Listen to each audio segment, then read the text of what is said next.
Big fan. Thank you. You bet. John in California, you're on the Ed Shultz radio show. Hello. Good afternoon, Ed. And don't get mad at me. I'm going to make a statement here. Weak Democrats supported Reagan. Weak Democrats supported trickle-down economic theory. Weak Democrats supported the drug war. Weak Democrats supported the repeal of Glass-Steagall. Weak Democrats supported the deregulation of the media. Weak Democrats supported NAFTA. Weak Democrats supported the Gulf War. Weak Democrats supported the war in Iraq. Weak Democrats supported tax cuts for the wealthy. And now the weakest Democrats are supporting the ACA. The ACA is privatized essential public services. Privatization of essential public services is a linchpin. It's a cornerstone of the Republican platform. What we've done is set a precedence for them. If this succeeds, we have set a precedence for them to roll Medicare right into the ACA and turn it into a for-voucher, for-profit entity run by all private insurance companies. Thank you, Democrats, for making the same mistake time and time again and continually moving not just the pendulum of the political spectrum to the right, but the whole center of the political spectrum to the right. The center of the political spectrum right now is where Nixon was 45 years ago. And I'm sick of capitulating to Republican ideology, privatizing, and making everything for-profit in this country. How is the for-profit military working for you, Ed? All right, let's back up. Wait. I'm not. Well, hold on, John. Now, hang on. You've hit a lot of areas here. Let me go back to the voucher, how you think this is being set up to roll Medicare into this where it would be voucher and for-profit. I disagree with you. And the reason why I disagree with you on that is that not every state is going to take the exchange, okay? A lot of Republicans have said no to the exchanges. What's going to happen is the states with exchanges are going to have better health care for their people than those who don't in the federal exchange that have to go through the federal because their state won't set up the exchange. No, wait a minute, John, I'm not done. Okay. That's going to walk us into the public option. That's what's going to happen. There will be political pressure, and the phase 2 will be the public option. And so I disagree with you that we're setting up some voucher that we're going to roll Medicare into that. I don't see that happening. There won't be the political will or pressure for that. They are already setting up a voucher system for people to take part in the ACA. The Democrats are not. The Democrats are not doing that. The Republicans are. That's because they didn't leave anything on the board for a state to go to because their state wasn't going to play the ball game. Look, that's not why Obama did that. Obama knew that there was going to be competition between the states because not every Republican was going to take it, and they haven't. So now it's going to be consumer against consumer. And then eventually the consumers are going to see, wow, why don't I move to this state because I can get a better deal, better exchange? How come their company has that and we don't? There's going to be business pressure on that too, and that's the wave will come in.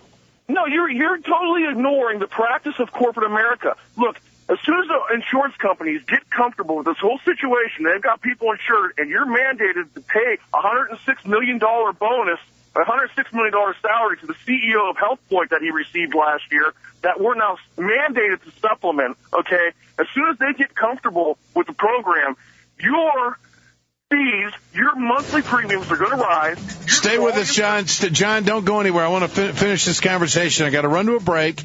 We'll keep talking. We're right back. It's Ed Shultz.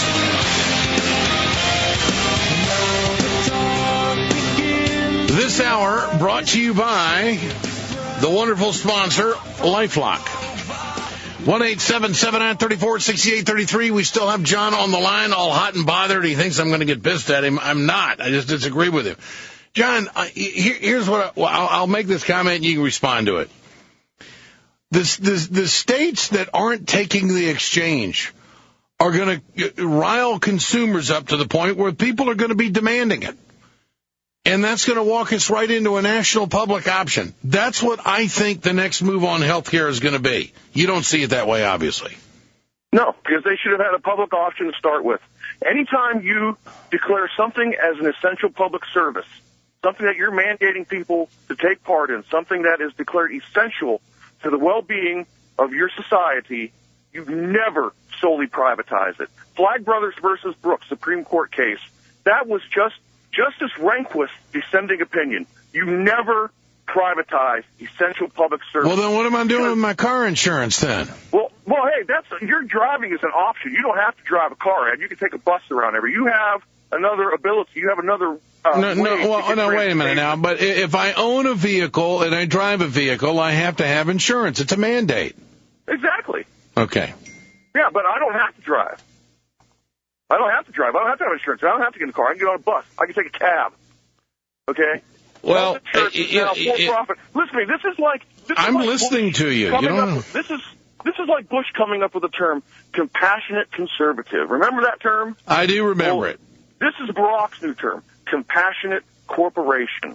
Now, how is putting faith in corporations to carry out, to do something right when they're responsible for the problem in the first place, anywhere near the correct? You could have never. You had to do a deal with the insurance industry, or you would have never got. You had to move the political spectrum far to the right. You had to play with the fascists to do anything. Guess what? You shouldn't have done anything in that case. You should have held your ground. I'm sick of trying to make up for all the spaces we've given up to the center of the political spectrum because Democrats keep pushing Republican values. Okay. And cornerstones of the Republican platform. Privatization is one of the biggest ones of them, Ed.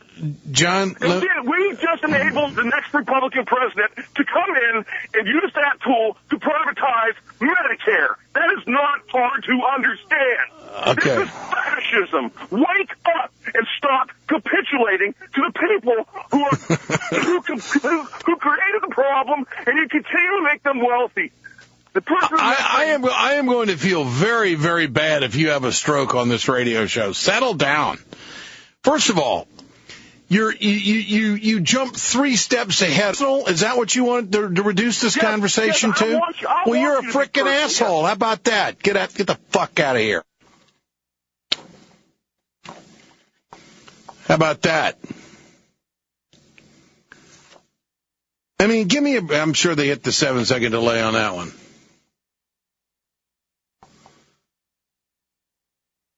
One 877-934-6833. I just lost it on that guy. I mean, I can take the conversation. I'm not going to take the personal insults.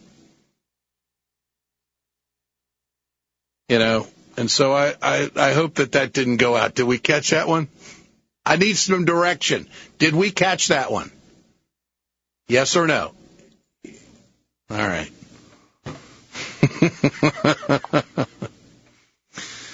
Let's go to Dominic in Cincinnati. You're on the Ed Shultz Radio Show. Hello. I really do like the passion of your callers, and I really appreciate your understanding here. But I just want to kind of review some history about what